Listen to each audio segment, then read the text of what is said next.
తెలంగాణ రాష్ట్రంలోని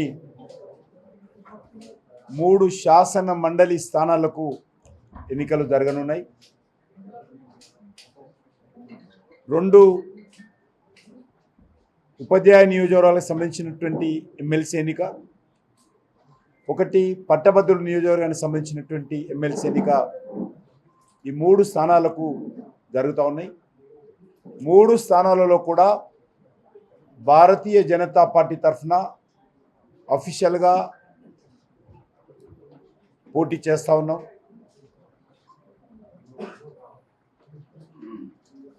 ఎన్నికల్లో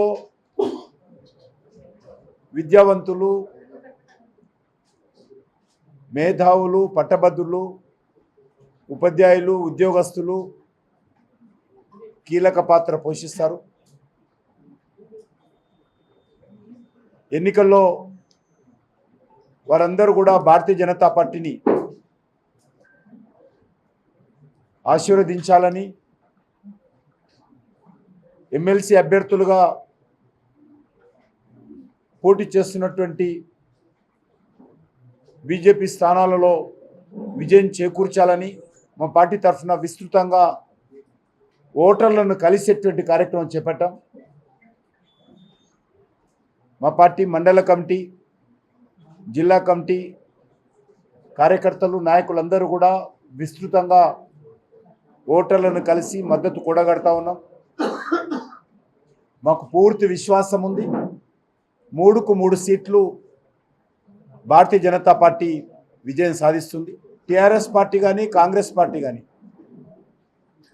అధికారికంగా అన్ని స్థానాలకు ఎవరు కూడా పోటీ చేయడం లేదు. ఒక భారతీయ జనతా పార్టీ మాత్రమే అన్ని స్థానాలకు పోటీ చేస్తుంది. గత శాసనసభ ఎన్నికల్లో తెలంగాణ ప్రజలకు అనేక రకాల హామీలు కాంగ్రెస్ పార్టీ ఇవ్వడం జరిగింది. నిన్నటి రోజు ముఖ్యమంత్రి గారు మాట్లాడుతూ కాంగ్రెస్ పార్టీ పనితీరు పైన బహిరంగ చర్చకు రావాల్సిందిగా ఆయన ఛాలెంజ్ చేయడం జరిగింది. భారతీయ జనతా పార్టీ తరఫున ఒకటే అంటా ఉన్నాం, మీరు ఇచ్చినటువంటి 6 గ్యారెంటీలు కానీ, మీరు అమలు చేస్తానన్నటువంటి 420 సబ్ గ్యారెంటీస్ కానీ, అందులో కొంత మీరు అమలు చేసిన తర్వాత చర్చకు కూర్చుంటే బాగుంటుంది. అసలు మీరు ఇంతవరకు కూడా మీ ఎన్నికల ప్రణాళిక పుస్తకమే తెరవలేదు. మీ ఎన్నికల ప్రణాళికలో ఇచ్చినటువంటి హామీలకు సంబంధించినటువంటి కార్యాచరణ ఇంతవరకు ప్రకటించలేదు. ఎప్పటి లోపల నిరుద్యోగ భృతి ఇస్తారు, ఎప్పటి లోపల మహిళలకు ఆర్థిక సాయం అందిస్తారు, ఎప్పటి లోపల రైతు భరోసా పూర్తి చేస్తారు, ఎప్పటి లోపల కౌలు రైతులను, రైతు కూలీలను ఆదుకుంటారు, ఎప్పటి లోపల విద్యార్థులకు స్కూటీలు ఇస్తారు, విద్యార్థులకు విద్యా భరోసా కార్డు ఇస్తారు.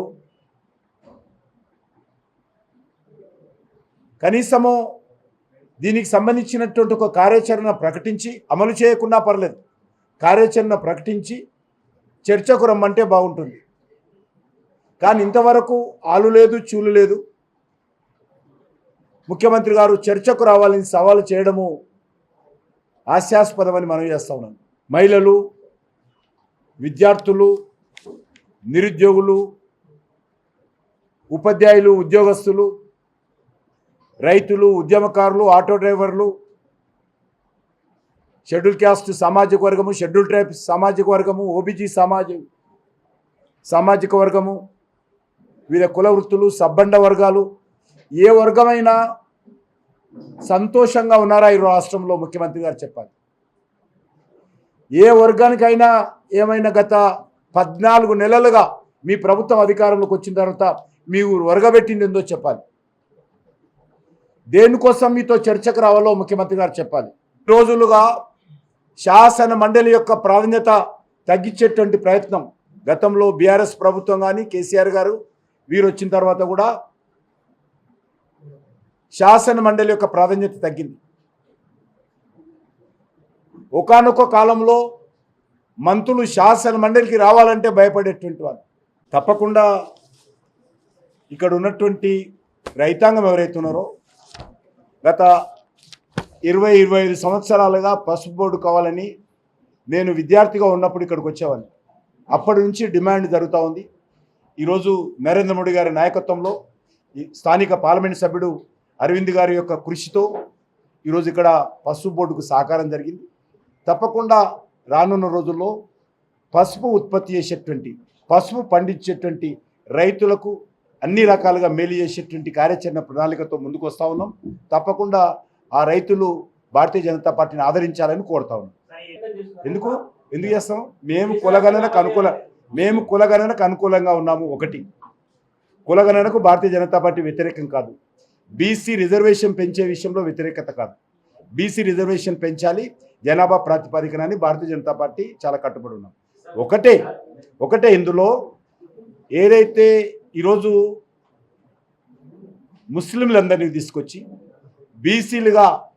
బీసీ సామాజిక వర్గంలో చేర్చి బీసీలకు అన్యాయం చేసేటువంటి పెద్ద కుట్ర జరుగుతూ ఉంది.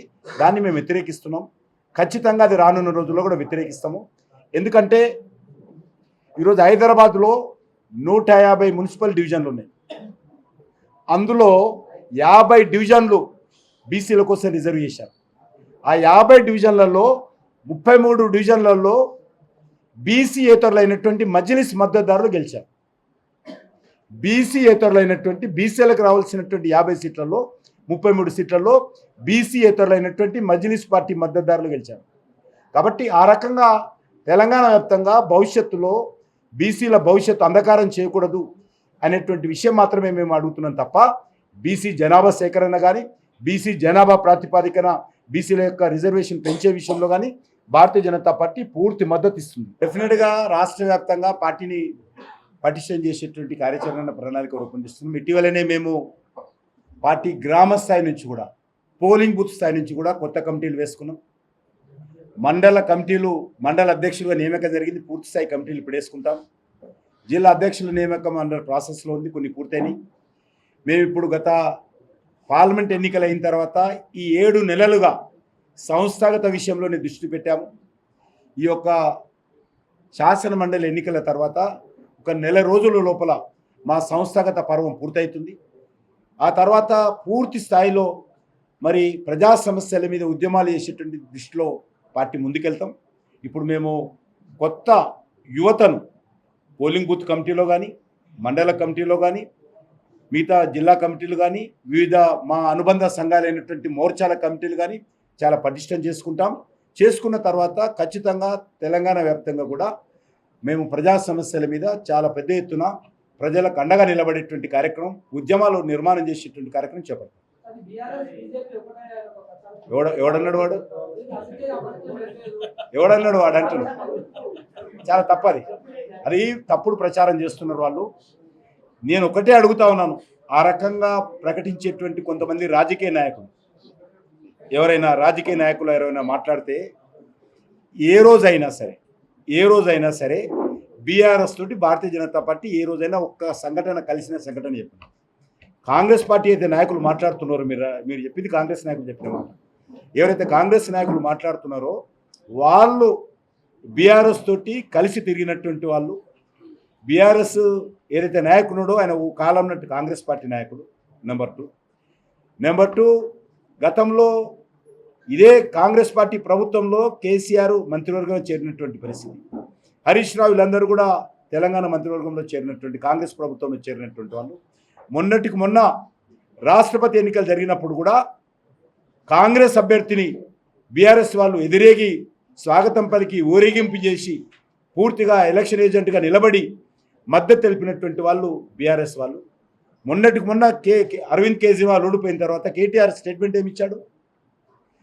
రాహుల్ గాంధీ చాలా తప్పని చేస్తూ ఉన్నాడు, ఢిల్లీలో కేజ్రీవాల్ను తెలంగాణలో కేసీఆర్ను పట్టుకొని రాజకీయాలు చేయాలి, అప్పుడే బీజేపీ మనం ఓడించగలుగుతాం, ఎదుర్కొంటాం. ఆ రకంగా చేయడం లేదు కాబట్టి బీజేపీ ముందుకెళ్తున్నాడు. అంటే కేటీఆర్ ఇచ్చినటువంటి స్టేట్మెంట్ ఆధారంగా కాంగ్రెస్తో కలవడం కోసం టీఆర్ఎస్ సిద్ధంగా ఉందని. మేము ఎప్పుడు కూడా కేసీఆర్తో టీఆర్ఎస్తో ఏ రోజు కలవలేదు, మేము కలిసే ప్రసక్తి లేదు. మేము స్వతంత్రంగా తెలంగాణలో ముందుకెళ్తున్నాం. వచ్చే శాసనసభ ఎన్నికల్లో అధికారమే లక్ష్యంగా మా కార్యాచరణ ప్రణాళిక రూపొందించుకొని ముందుకెళ్తాం. వాళ్ళ కళ ఏమైందో దేశమంతా చూస్తున్నారు కదా. రోజు రోజు ఒక్కొక్క రాష్ట్రం జీరో అవుతున్నారు. ఢిల్లీలో 2014లో పెద్ద జీరో వచ్చింది. పార్లమెంట్ ఎలక్షన్లో, అసెంబ్లీ ఎలక్షన్స్లో గాడిదగుడ్డు. 2019లో గాడిదగుడ్డు. మొన్న జరిగినటువంటి పార్లమెంట్ ఎలక్షన్స్లో గాడిదగుడ్డు. మొన్న జరిగినటువంటి అసెంబ్లీ ఎలక్షన్స్లో ఒక్క సీట్ రాలేదు. అనేక రాష్ట్రాలు చేజారిపోతుంటే ఇంకా వాళ్ళ కాంగ్రెస్ గురించి మాట్లాడే ఇప్పుడు ఈరోజు 3 రాష్ట్రాలు ఉన్నది. ఈ 3 రాష్ట్రాల్లో కూడా కాంగ్రెస్ అధికారంలో 3 రాష్ట్రాల్లో కూడా ఎప్పుడు ఎన్నికలు జరిగినా భారతీయ జనతా పార్టీ విజయం సాధిస్తుంది. మరిన్ని వీడియోస్ కోసం ఛానల్ ని సబ్స్క్రైబ్ చేయండి. లేటెస్ట్ అప్డేట్స్ కోసం వాట్సాప్ ఛానల్ ని ఫాలో అవ్వండి. ఆ లింక్ డిస్క్రిప్షన్ లో ఉంది.